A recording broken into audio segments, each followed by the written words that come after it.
सभी साथियों को राम राम नमस्कार। उम्मीद करता हूँ आप सभी बहुत ही बढ़िया होंगे। इस वीडियो में हम बात करने वाले हैं यूपी पुलिस में होमगार्ड की भर्ती के बारे में। तो आप सभी को बता दें कि उत्तर प्रदेश में होने वाली होमगार्ड भर्ती के बारे में मैं आप सभी को पूरी जानकारी देने वाला हूं, क्योंकि ये वैकेंसी बहुत ही बड़े पदों पर यहाँ पे होने वाली है, जो कि अब तक इतने पदों पर कभी भी इसकी भर्ती नहीं हुई है। कुल पदों की संख्या 38,086 यहाँ पे रहने वाली है। साथ ही में ये वैकेंसी मेल एंड फीमेल दोनों कैंडिडेट के लिए रहेगी। और सबसे बड़ी बात आप सभी जानते हैं कि अगर आप होम गार्ड में सेलेक्ट हो जाते हैं और अगर आप पढ़ने में थोड़े भी ठीक ठाक हैं तो 100% आप ये मानिए कि आप यूपी पुलिस में सेलेक्ट हो जाएंगे, क्योंकि इसका रिजर्वेशन होता है। तो इसका बहुत ही बड़ा बेनिफिट आप सभी को मिलता है। अगर आप किन्हीं कारणों से यूपी पुलिस में डायरेक्टली सेलेक्ट नहीं हो पा रहे हैं तो आपके पास one of the best option हो सकता है यूपी पुलिस होमगार्ड भर्ती। तो आप सभी को ईच एंड एवरीथिंग मैं इस वीडियो में क्लियर करूंगा कि क्वालिफिकेशन क्या है, हाइट कितनी होनी चाहिए, चेस्ट कितनी होनी चाहिए, हर एक चीज आपको इस भर्ती के बारे में क्लियर हो जाएगी। तो वीडियो को आप लास्ट तक ध्यान से जरूर देखें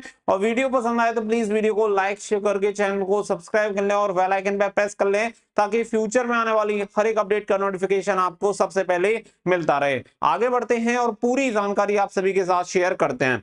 तो यहाँ पे सबसे पहली चीज, तो यहाँ पे अगर आप देखेंगे टोटल, अगर मैं यहाँ पे पोस्ट की बात करूं तो यहाँ पे पोस्ट आपकी होमगार्ड की रहने वाली है। इसमें अगर हम वैकेंसी की बात करें तो वैकेंसी आपकी 38,086 है। आप सभी को बता दें कि 2022 में इन वैकेंसी की संख्या लगभग 15,000 थी और 15,000 से बढ़कर अब ये संख्या यहाँ पे 38,086 हो चुकी है, क्योंकि होमगार्ड की बहुत ज्यादा कमी चल रही है। जिस तरीके से आप सभी को पता है कि यूपी पुलिस में भर्तियों की संख्या लगातार बढ़ रही है, यानी कि यहाँ पे नंबर ऑफ वैकेंसी 60,000 निकाली गई है, उसी के रेशियो से यहाँ पे 38,086 पदों को निकालना पड़ेगा और इतने लोगों को यहाँ पे रिक्रूट करना पड़ेगा। ये जो वैकेंसी रहेगी मेल के लिए और फीमेल के लिए रहेगी, क्योंकि होमगार्ड के लिए अब फीमेल भी भर्ती होती है। तो यहाँ पे दोनों की भर्ती होगी, मेल एंड फीमेल, तो दोनों ही कैंडिडेट यहाँ पे अप्लाई कर पाएंगे। साथ ही में इस वैकेंसी के लिए अगर आप यूपी के अलावा अन्य किसी राज्य से आते हैं तो आप इसके लिए फॉर्म अप्लाई कर सकते हैं। जैसे कि आप सभी को पता है कि यूपी पुलिस के लिए अन्य राज्यों से कैंडिडेट अप्लाई कर सकते हैं यूपी पुलिस कांस्टेबल के लिए, सेम इसी प्रकार से यूपी पुलिस में होमगार्ड के लिए भी आप इसके लिए आवेदन कर सकते हैं। आगे बढ़ते हैं तो देखो, जैसा कि मैंने आप सभी को बताया कि इसका सबसे बड़ा बेनिफिट आप सभी को पता ही है कि 10% वैकेंसी का रिजर्वेशन होता है होमगार्ड के लिए यूपी पुलिस कांस्टेबल की भर्ती में। और 10% जब रिजर्वेशन जाता है तो इसके अकॉर्डिंग आप ये मानो कि 300 में से लोग 50 नंबर लाकर 40 नंबर लाकर भी सेलेक्ट हो जाते हैं। तो आप समझ सकते हैं कि अगर आप होमगार्ड में सेलेक्ट हो जाते हैं तो आप सभी के लिए यूपी पुलिस कांस्टेबल के दरवाजे बहुत इजीली ओपन हो जाएंगे। यहाँ पे आप सेलेक्ट हो सकते हैं और होमगार्ड से कांस्टेबल में स्विच कर सकते हैं। तो ये सबसे बड़ा यहाँ पे बेनिफिट है, क्योंकि बहुत बच्चे ऐसे होते हैं कांस्टेबल के एग्जामिनेशन को क्रैक नहीं कर पाते हैं, तो वो इस तरीके से भर्ती हो सकते हैं, क्योंकि वहां पर रिलैक्सेशन भी मिलता है, एज क्राइटेरिया में भी मिलता है, साथ ही में अलग से रिजर्वेशन कोटा होता है, तो इसका बेनिफिट आप ले सकते हैं। अगर मैं क्वालिफिकेशन की बात करूं तो देखो, क्वालिफिकेशन जो आप सभी की पहले हुआ करती थी वो 10th पास यहाँ पे हुआ करती थी। आई थिंक 2010 में ये वैकेंसी निकाली गई थी, तो उस टाइम आपकी जो क्वालिफिकेशन थी वो यहाँ पे 10th पास रखी गई थी। लेकिन अब यहाँ पे बदलाव किए गए हैं और आप सभी को बता दें कि अब 10th पास भी अप्लाई कर पाएंगे, लेकिन 10th पास केवल यहाँ पे एक्स सर्विसमैन कैंडिडेट ही इसके लिए अप्लाई कर सकते हैं। अगर आप एक्स सर्विसमैन हैं और आपने 10th पास कर रखी है तो आप इसके लिए एलिजिबल रहेंगे, यानी एक्स सर्विसमैन प्लस 10th पास, या फिर सिंपल अगर आप डायरेक्ट अप्लाई कर रहे हैं तो 12th पास आप होने चाहिए। तो ये यहाँ पे क्राइटेरिया रहेगा 10th पास या फिर आपका 12th पास। तो अगर 10th पास है तो एक्स सर्विसमैन होने चाहिए, अगर एक्स सर्विसमैन नहीं है तो 12th पास होने चाहिए। कितनी भी परसेंटेज हो, कोई भी इसके लिए दिक्कत नहीं होने वाली है। अगर मैं आगे बात करूं तो इस बार की भर्ती में आपको बहुत बड़े बदलाव देखने के मिलेंगे।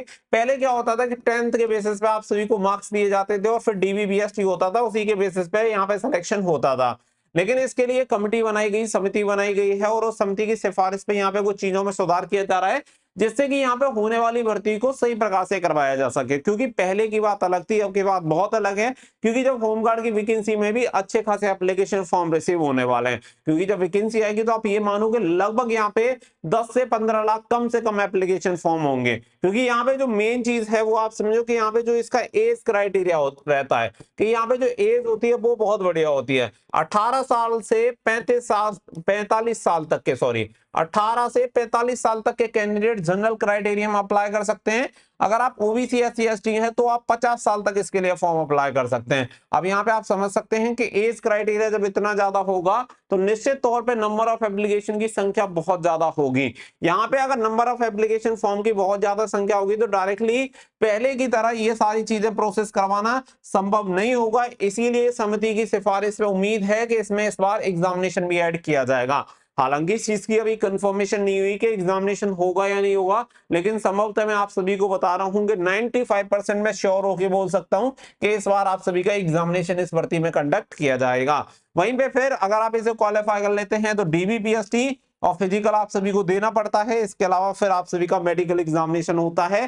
तो इन सभी सिलेक्शन प्रोसेस से गुजरते हुए आप सभी का सिलेक्शन होगा। यानी कि सेम यहाँ पे कांस्टेबल वाली चीजें ही आपको लगभग देखने के लिए मिलेंगी। इसके अलावा अगर मैं आगे बात करूं तो देखो ये है आपका PST, यानी कि हाइट वगैरह कितनी होनी चाहिए। कांस्टेबल में अप्लाई करते हैं तो केवल ST कैटेगरी को छोड़ के बाकी की जितनी कैटेगरी आती है उन सभी कैटेगरी के लिए यहाँ पे 168 सेंटीमीटर लंबाई होनी चाहिए। लेकिन यहाँ पे आपका होम गार्ड में 167.7 सेंटीमीटर होनी चाहिए, यानी कि 0.3 सेंटीमीटर का छूट यहाँ पे मिलती है, एक तरह से आप ये कह सकते हैं। अगर आप ST कैंडिडेट हैं तो 160 सेंटीमीटर लंबाई होनी चाहिए मेल कैंडिडेट के, और हिल एरिया से आते हैं तो 162.6 सेंटीमीटर लंबाई आपकी होनी चाहिए।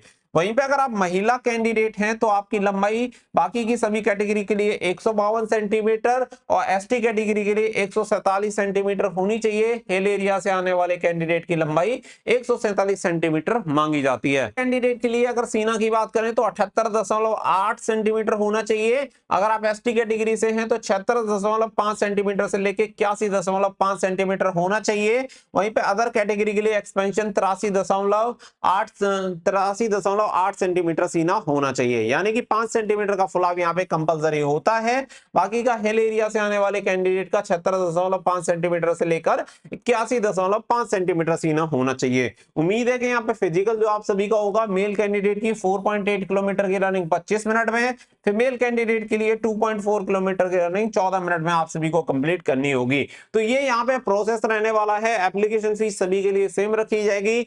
400 रुपए एप्लीकेशन फीस आप सभी को पे करनी होगी। आप किसी भी कैटेगरी से बिलोंग करें, आपको 400 रुपए एप्लीकेशन फीस यहाँ पे पे करनी रहेगी। अगर हम बात करें इस वैकेंसी के बारे में तो जैसा कि मैंने आप सभी को बताया कि 2022 में ही इस वैकेंसी का कंफर्मेशन हो चुका था, लेकिन किन्हीं कारणों से समिति की सिफारिश ना आने की वजह से, क्योंकि यहाँ पे इसमें बदलाव इस बार किए जाने हैं और काफी बड़े स्तर पर इसमें संशोधन होंगे, इसी की वजह से यहाँ पे इसमें जो भी संशोधन होने थे वो संशोधन यहाँ पे हो नहीं पाए और इसी के कारण ये आपकी भर्ती भी संपन्न नहीं हो पाई। 2022 में अगर हम बात करें तो करीब 15,000 पद थे, जो कि बढ़कर अब करीब 38,000 से अधिक पद आप सभी के हो चुके हैं जिन पर आपकी वैकेंसी आनी है। और संभवतः ये वैकेंसी आप सभी को इलेक्शन के बाद आप कह सकते हैं कि लगभग अगस्त में अप्रॉक्स आपको ये वैकेंसी देखने के लिए मिल सकती है। तो आप सभी को एक एडवांस इंफॉर्मेशन यहाँ पे मिल जाती है कि अगर आपको सिलेक्शन नहीं हो पाता in case UP police constable में, तो आपके पास होमगार्ड वाला one of the best option हो सकता है।